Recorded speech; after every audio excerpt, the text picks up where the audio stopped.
کہ ایک finance minister ہیں بھارت کے، کیا بیان دیے اپنے دلی کے الیکشن میں، کہتے ہیں کہ دیش کے غداروں کو گولی مارو، سالوں کو کتنوں کو گولی مارو گے انوراگ ٹھاکر تم؟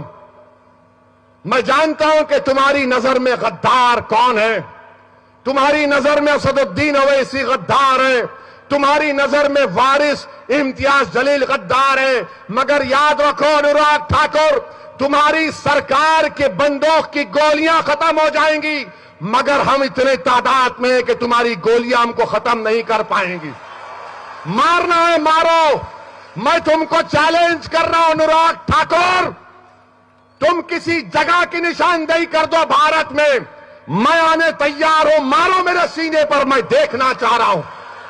میں اپنی دعاؤں کو آزمانا چاہتا ہوں، اگر میری موت اللہ لکھائے تو میں جاؤں گا اس دنیا سے،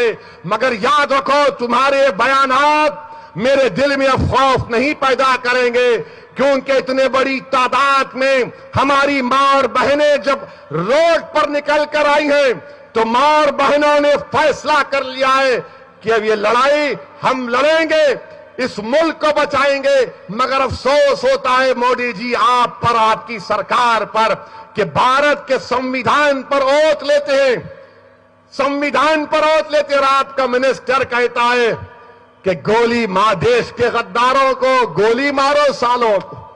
کتنوں کو ماریں گے مودی جی؟ ماریے نا، کون روک رہا ہے آپ کو؟ مگر آپ نہیں جانتے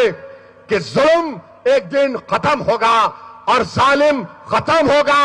مظلوم ختم ہوتا ہے جسمانی طور پر، مگر دنیا مظلوم کی شہادت کو یاد رکھتی ہے۔ یہ لڑائی اگر آپ گولیوں سے ختم کرنا چاہتے ہیں مودی جی،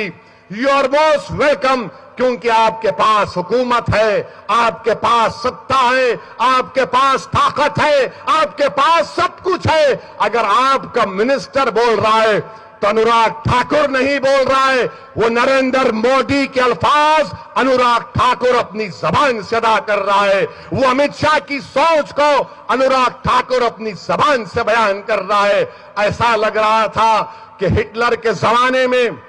ایک فائنانس منسٹر تھا والٹر فنچ، لگ رہا تھا کہ والٹر فنچ بول رہا ہے۔ اندازہ لگائیے کہ دیش کے غداروں کو گولی ماریں گے، ارے تمہاری گولیوں سے ہم ڈرنے والے نہیں ہیں۔ ارے جب ہمارے بزرگوں نے سن 57 کی جنگ آزادی میں حصہ لیا تو ہم نے پھانسی کے پھندے کو چوما، آج ہم ان کے جانشین ہیں، وہ ہمارے بزرگ ہیں، ہمارے بھی رگوں میں ان بزرگوں کا خون دوڑتا ہے۔ تمہاری یہ ببر بھپکیاں، تمہاری یہ گولیاں